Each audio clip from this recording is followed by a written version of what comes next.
Ahead and get started with the study session. First, before we get in, we have 3 today. Before we get into that, Mr. City Clerk, do we have anybody who wishes to speak on any of the items? We have a request to speak on item number 3 of the study session. Okay, well, why don't we, let's do 1 and 2, and then when we get to 3, we'll start off with the speaker, if that's okay? Yes.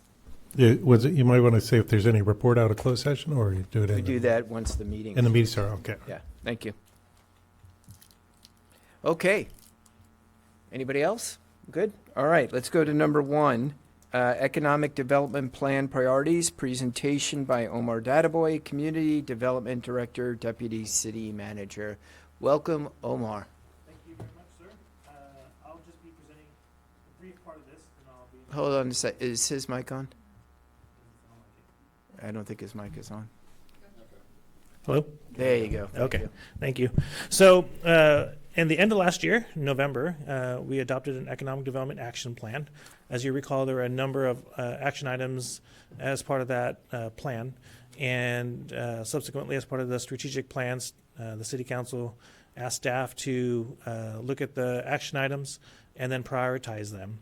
And so we've done so. It's in your agenda packet. What I'd like to do is introduce the 2 staff members as part of our economic development team. We have Ron Vargas, who you've seen in the past. He's our planning and economic development associate. And new to the team is Victor Veramontes. He is our management analyst, and he has a robust past in working with economic development as well. And so we're excited to have him on the team. And so I'm going to introduce them and call them up, and they're going to present the plan to you. And then we'll be all available for questions as well. Thank you. Excellent. Thank you.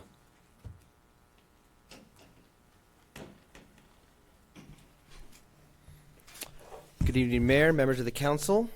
So as Omar mentioned, last year staff in partnership with HDL developed a detailed economic development action plan, which identified key strategies and ways to attract, retain, and expand business here in the city. Oh, up here. Council then reviewed the EDAP and instructed staff to provide a priority list based on the plan and ways staff can implement goals and action items outlined in the plan. HDL recognized 6 key areas of focus and identified HDL recognized 6 areas of focus and identified ways to implement these in the near term, short term, and long term. Staff has reviewed these action items and prioritized and implemented these items identified in the EDAP based on fiscal year. Victor can go over how we've identified these items based off fiscal year and ways to which we can achieve these goals. Thank you, Honorable Mayor and City Council. As a staff, we met to discuss, to review all the action items in the ED and the EDAP. And we discussed what's the best way to prioritize them to kind of organize ourselves. And we thought the best way to do is create 4 categories that would correspond to fiscal years. So by doing that, then we created a chronological order. We arranged all the action items, and then we did by fiscal year, which then had a chronological order, which would assist us in implementation and then also assist us in budgeting for some of them in the future. So for that, we went ahead and the priority number 1 was those items that we feel we can start working on and implementing this current fiscal year. So we're talking to June. Priority 2 would be those items that we could start implementing 24-25. Priority 4 would be those items 25-26. And fiscal year 26-27 would, so those were the 4 categories. And so now we have a chronological order of all the action items contained in the Economic Development Action Plan. These are related to the crossings, the shops, Miles Square Park. Right now we're in the current fiscal year, restaurants and nightlife, medical, healthcare, city engagement, and we had a list of other economic development activities. We're now going into priority year number 2.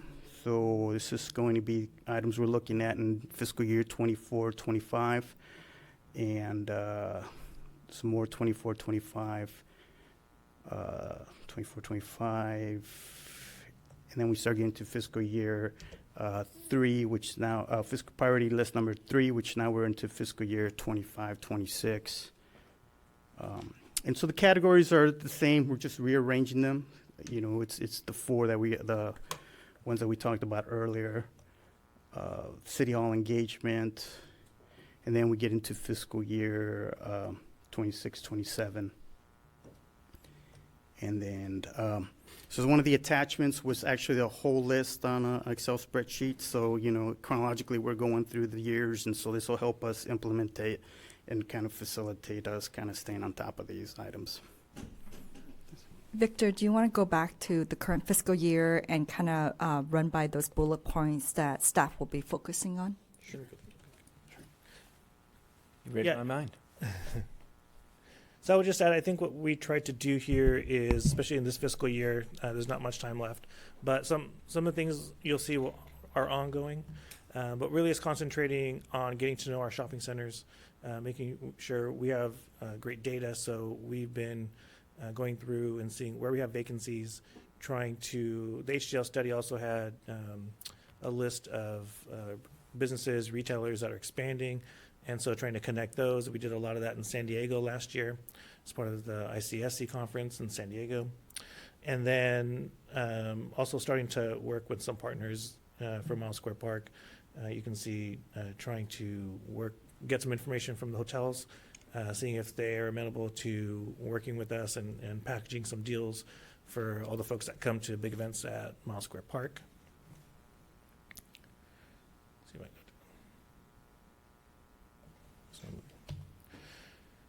and then again, restaurants, nightlife.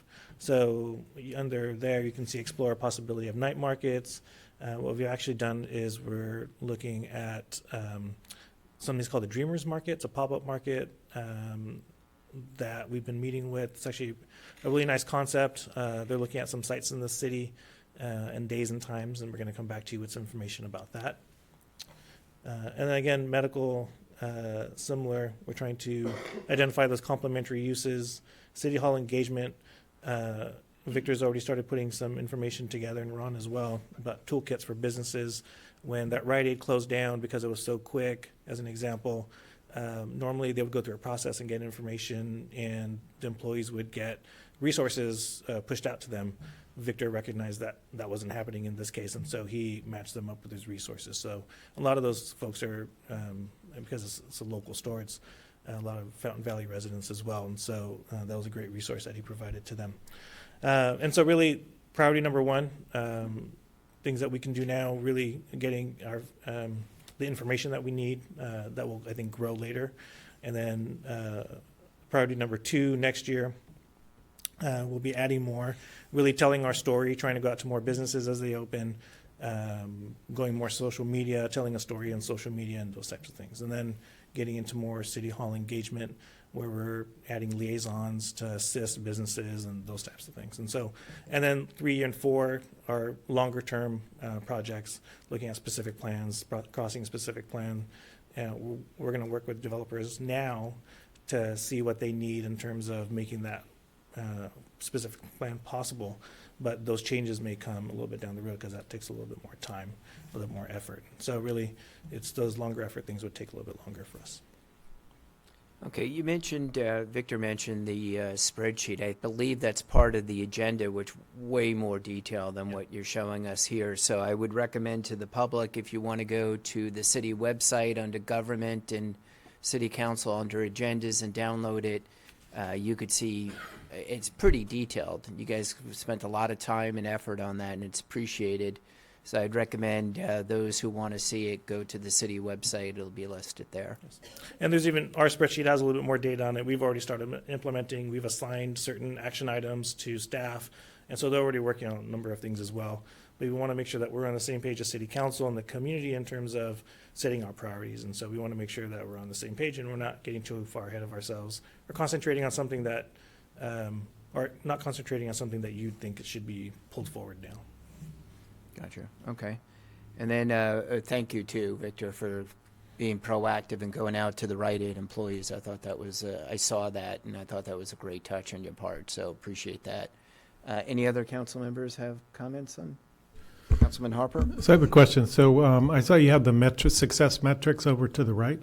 So would you plan to come back to us, I guess, after the fiscal year and give us an update on how we're doing against the metrics? I guess depends on the story we have to tell. But no, we plan to keep council updated as we move forward and make sure you know where we're at, and if we need additional resources, or maybe we're ahead of ourselves, or we're hitting the mark, or where we need some assistance. Okay, maybe I could suggest doing it, I guess, twice a year, maybe August and February, if there's something that comes up in the meantime.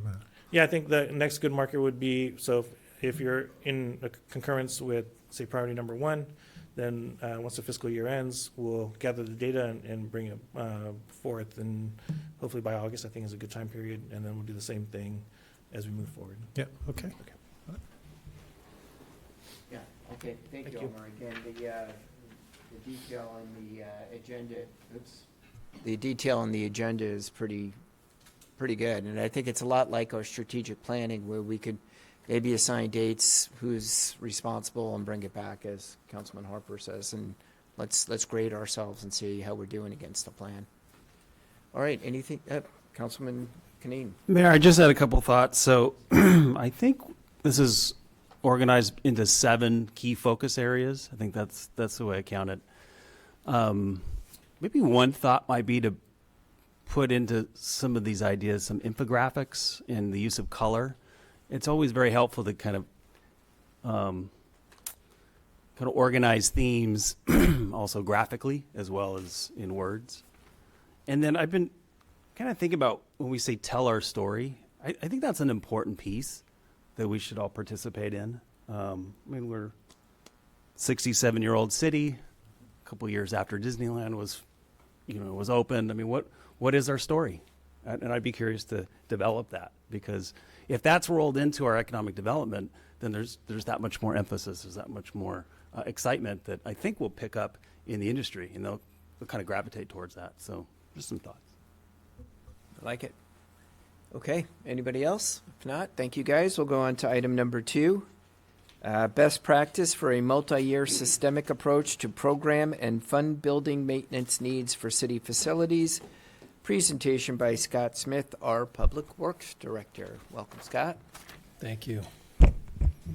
Honorable Mayor, council members, this item is a presentation on a systematic approach to assess the condition of city-maintained facilities and establish annual budgets within which is best supported the projected maintenance needs. It's a strategic objective, and it's under the goal of maintain, build, and modernize infrastructure to support growth and future needs of the city. Joining me is Mr. Tony Simpson, and he is from Intelligent Systems and Engineering Services. He's a West Coast Vice President.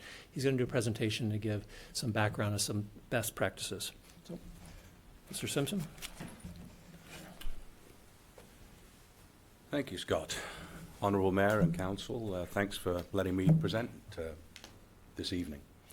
I thought I was back in the UK, actually, with all this weather. It was kind of crazy driving here, but it's nice. We need the rain, so that at least that's a good thing. So I'm going to go through this presentation. I'll go through it fairly quickly at the beginning, because it's really about us and who we are. We're a facilities consulting firm established in 1987. We're actually headquartered in Atlanta, but my office is in Redlands, Southern California here. We do work all through the United States, so it doesn't matter where we are or where the job is. We have assessors around the nation that can deal with the different projects that we have.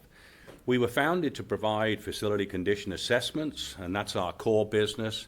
The founder of the company felt that we needed to really stick with that core business and not get into designing and things like that. So it's basically all to do with facility condition assessments. I talked about incorporated in 1987. We're one of the leading companies that provide facility condition assessments and expertise to assist our clientele in all facets of facilities management operations. We do staffing studies, we do other things. My background was in facilities management, and a lot of our vice presidents and a lot of our assessors have facility backgrounds. So we tend to help universities and localities with things like staffing studies and equipment inventories. For equipment, we barcode it all, we put it into work order management systems. So it's a little bit more than just FCAs.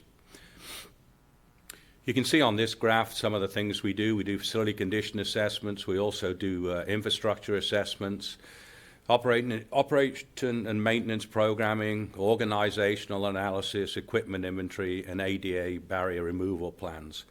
As part of the facility condition assessment, there is a section on ADA that we would be looking at. And we look at ADA from a much higher level than if you had an ADA consultant go into your buildings. It's really so that you can put a plan together to take care of the majority of the issues that might be in the facilities. We have 37 years of experience, 75,000 buildings, 3 billion square feet, so it just keeps going up. Here are some of the clients that we've worked with. Specifically around here, we've worked with the City of Anaheim, City of Irvine, and the City of Lakewood. So those are the 3 cities that we've worked with close to this city. These are the facility types that we've worked on over the years, and you can see there's a lot of different facilities there. I just proposed actually on an ice rink up in De Pere, Wisconsin, which is kind of interesting. I don't have experience in ice rinks, but the company does. So we've got engineers and architects that have done assessments on that type. So usually we have a large background in whatever properties we look at. So what is an FCA? It's a visual non-destructive inspection. So we walk buildings from top to bottom, from the roof down to if you've got a basement, down to the basement, and we go through every room, and we're basically taking an inventory of what's in those buildings as far as mechanical equipment, electrical equipment, plumbing equipment, ceilings, carpets, and we will quantify all that and provide a roadmap of when those different elements within the facilities need to be replaced. And in the long-term goal is to develop a capital plan so that you know going down the road what is coming up each year for replacement. So it's interesting, Cal State Long Beach had a horrific amount of leaks in their buildings during these rains, so they were able to go to our FCAs and actually look and say, we should have replaced these buildings, they're leaking like sieves now. If they'd have really looked at the plan, they could have got ahead of a lot of those leak issues.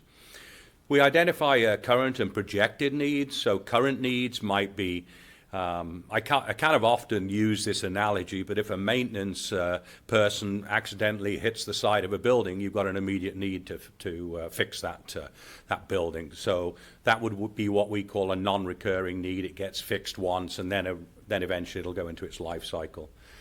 We include code upgrades, ADA, fire life safety, so that those are priced out and in your capital plan, and you can decide basically which of those elements you need to focus on.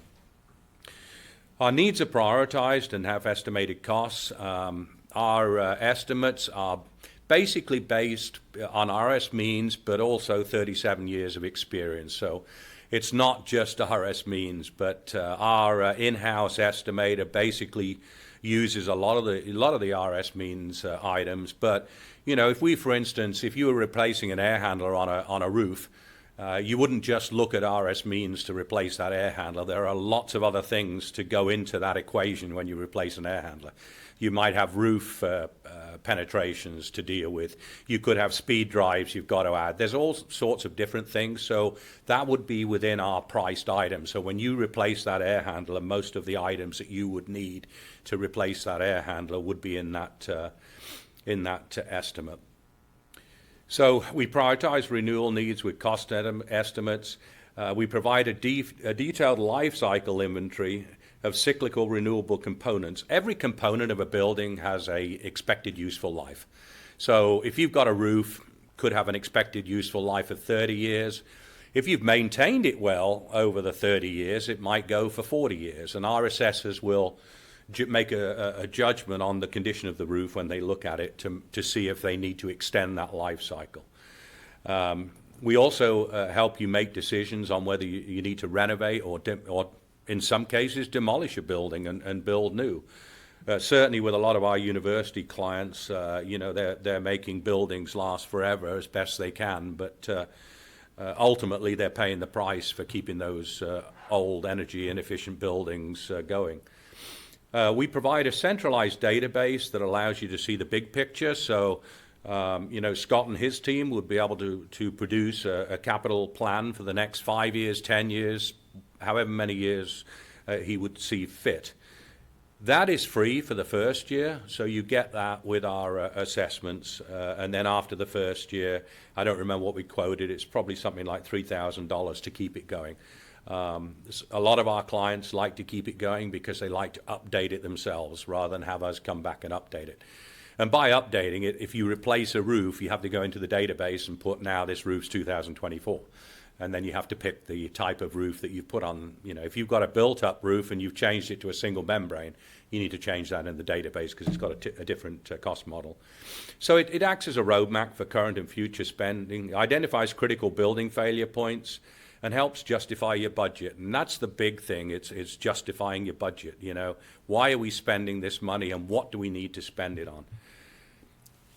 John Chang, former California Treasurer, says you can't manage what you can't measure, and that is such a true statement. I'm very much a believer in benchmarking and metrics. You've got to know where you're at, and you've got to know if you're improving. Proper management of an asset portfolio means knowing what you have, what condition it is, expected useful life, and how much it'll cost to repair or replace. I always use the analogy of a car, you replace your tires, you have alignments done, you have all sorts of different things done. But it'd be good to know when you should be doing these things rather than just buying a new car and, in 5 years I've got to do this, in 10 years I've got to do that. So it's kind of similar.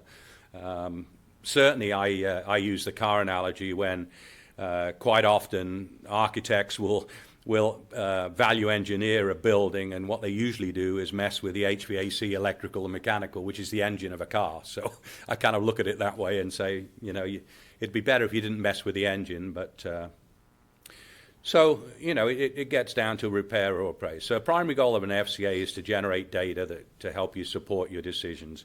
The process is we do an on-site assessment, upload into AMS, which is our software, asset management system. It goes through QA, report delivery, and then we produce a capital plan for you.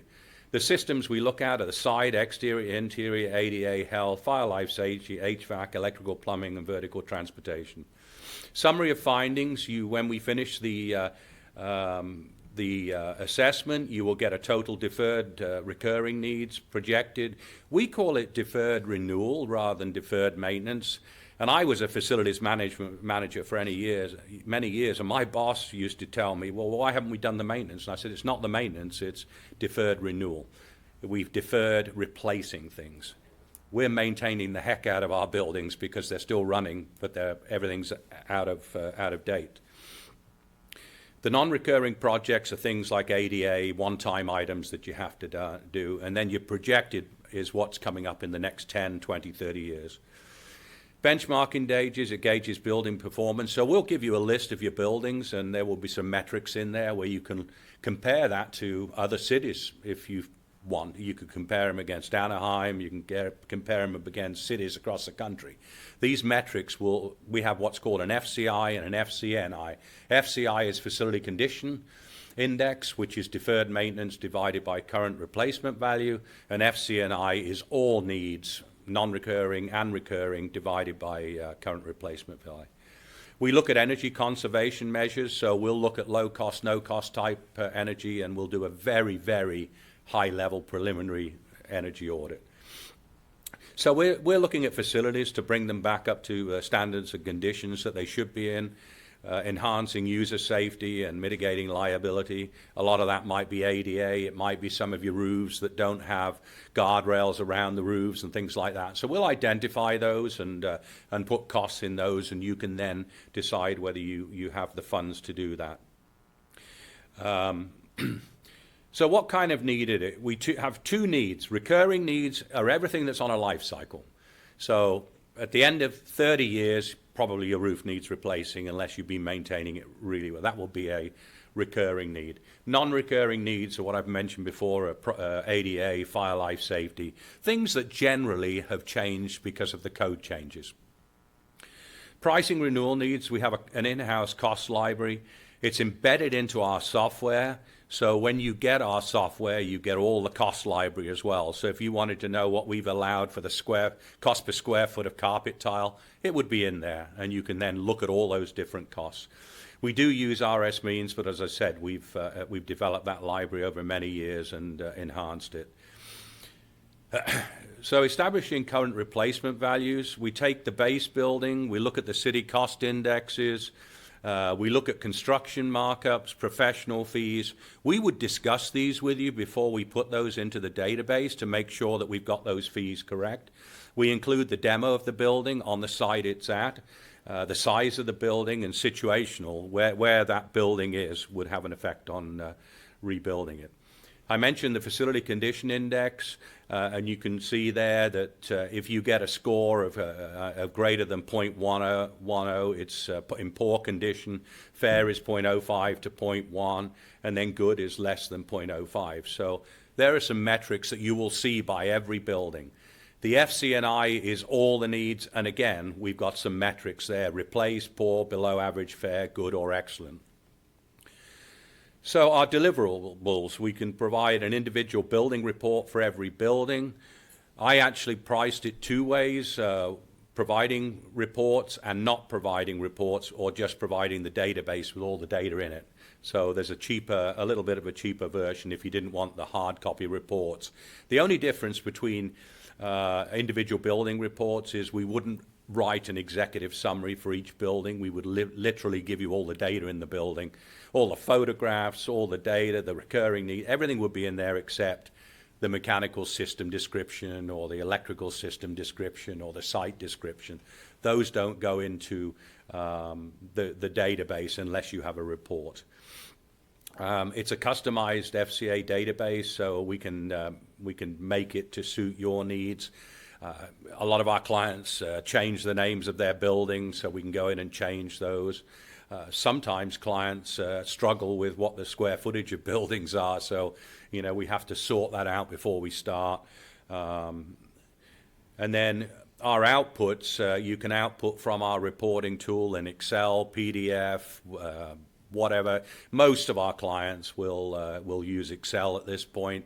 In the future, GIS will be added to, so you would be able to look at a map of the city, and maybe all buildings that are in poor condition are on one layer, and all the buildings in fair condition are on another layer. I live in Redlands, which is where ESRI is, so I'm quite familiar and really actually want to get more into GIS because I think it's a great tool. You mentioned graphics. Graphics nowadays for presidents, council members is perfect for, telling the story. So our database is provided for a year. It houses all the data. It's web-based and user-friendly, includes unlimited training, so you have full support for the full year. We train anybody that wants to use it. A lot of our clients, they prefer not to have edit rights so that people just don't go in and change things, or they assign one person to make the edits. I mentioned you could export to PDF or Excel. Our track record, we deliver on time. If we commit to 3 months, we'll be done in 3 months. We continue support. I just had an email from San Luis Obispo actually today. There was a few things they felt we might have missed from the report, so we go back and make sure we correct that and get it in. But we do want you to look at the report and go through it because, a lot of your maintenance crews know the buildings better than we do. We're having a very quick walk through that building, so we will ask your maintenance staff to give us a lot of information we might not see when we walk a building, like roof leaks. By the time we get there, it might be all, painted over or ceiling tiles replaced, so we wouldn't have known about it unless a lot of the maintenance staff will tell us. So, better data, better decisions. That's my presentation, unless anybody's got any questions. Thank you, Mr. Simpson. Any questions from council? Councilmember Cunneen first, please. Thank you, Tony. I just wanted to clarify. So in the due diligence industry, particularly structural due diligence, there's a report called a property condition assessment, or a PCA.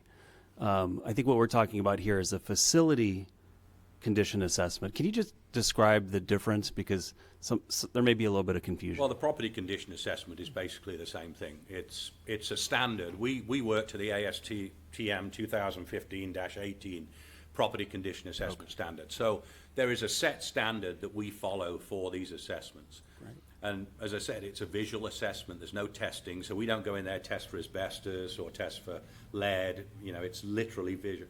Unless you have an asbestos report or you have some reports, we would take those and put the information into the cost analysis. So that's good to hear, because if, for instance, there was a desire to maybe move into a potential sale, could we rely on your facility condition assessment at least as a starting point or part of the process? We do a lot of due diligence. USC actually asks us quite a lot to do a due diligence before they buy a facility. So we will go in and do an FCA, and basically they're using that with the understanding that you don't use the data that we provide for insurance purposes, but you can use it for seeing how that building, you know, the current replacement value of that building, it will be pretty accurate. Okay, great. Thank you. Okay. Vice Mayor Bui.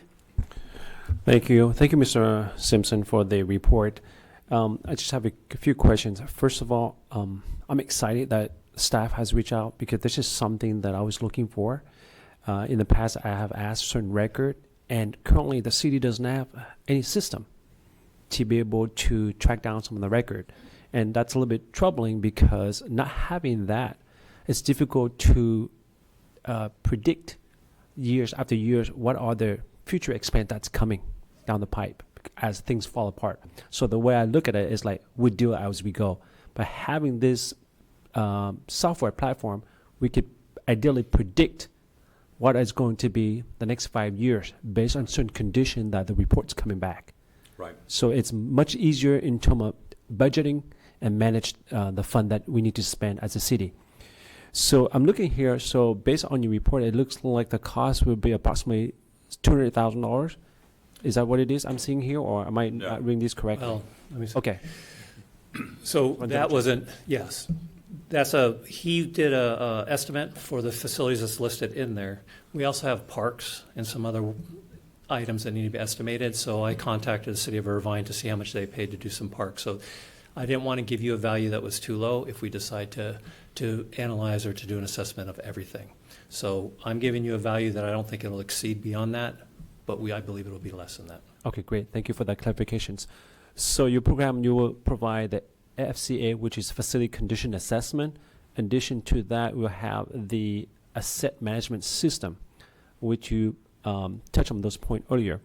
Would you also include, because like you mentioned, it's a physical inspection, right? And will you also cross-reference, I'm going to run an example. For example, your inspection comes out, well, you know what, I think it's going to be time for, let's say, I'm giving an example, okay? It could be a bad example, but it's an example. Or this carpet, it looks like it's going to be replaced in the next year, that's for example.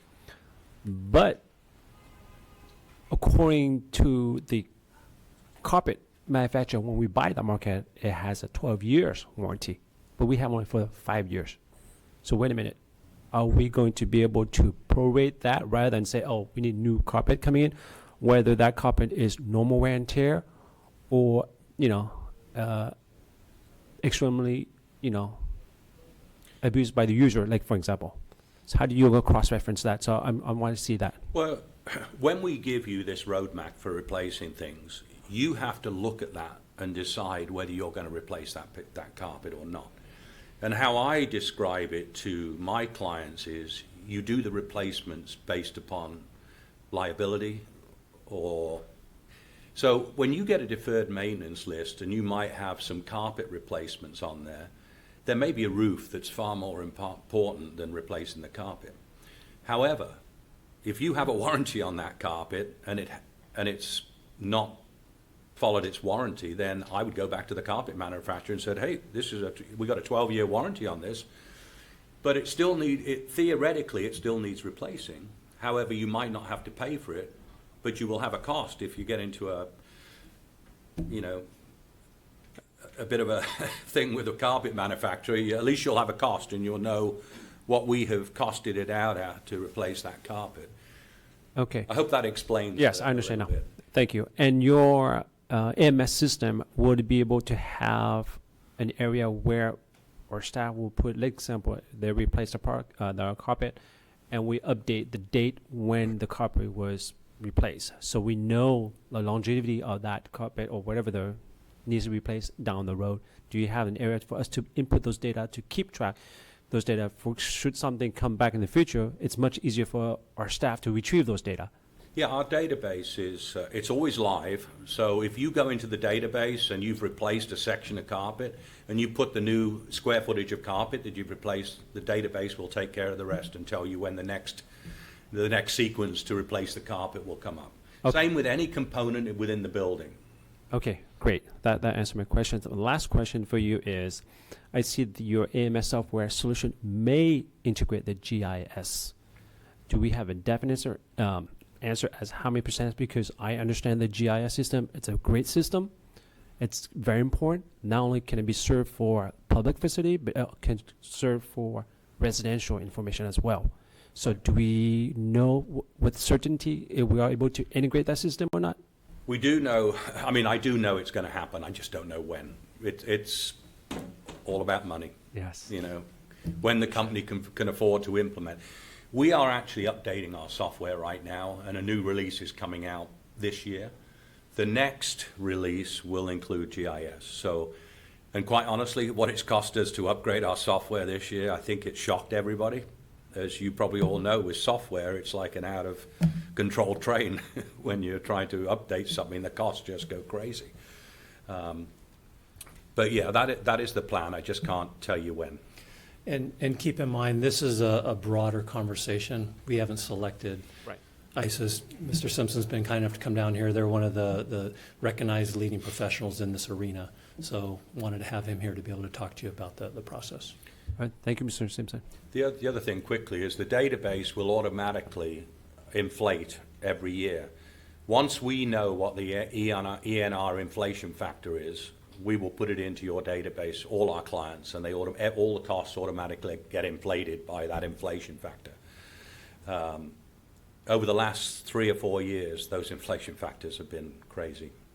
10.05%, 9%. The Cal State system this year wants to go with 9% again, and yet ENR is at 3.4%.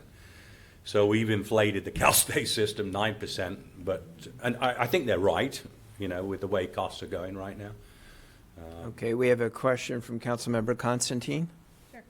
So your presentation reflected a 1-year access for the database. So that's contingent on renewing it annually then? Yes. It sounds like if we were to take part in this, we need to pretty much keep it forever, or? Depending upon which system we selected, yeah, if that was the case. But there is, and I'm sure Tony would have to speak to this, but in most softwares, you have the ability to export the data if necessary. So, but that would be part of the decision-making process. Great, thank you. Yeah, there are work order systems where clients have exported our data into their work order management system. So it's all in one. Any other questions from council? Okay. Well, thank you, Mr. Simpson. Appreciate it. Scott? Thank you. Is there a, Yes. I'm sorry. Yeah. Oh, you still have another page. I do. Right, the list of sites that we have. Well, more importantly, and not to take too much time, is at the end of the memo, it's there's a request for council direction on if there's a desire to add a line item into the budget to pursue a facility condition assessment report in the future, whether it be this upcoming fiscal year or future fiscal year. So looking for council direction on that. Okay, well, did you want to present the last page? I thought there was another. or do you not have it on there? It's the list of all the Oh, facilities. no, I didn't bring that up. I'm sorry. Okay, It's- not a problem. Okay. On staff report, we had that. I thought it was interesting. Okay, so let's just go through. So, Councilmember Cunneen, what are your thoughts? Yeah, I'd like to move forward with this. Vice Mayor Bui? I think this is absolutely a need for the city, so it's be more manageable. Councilmember Constantine?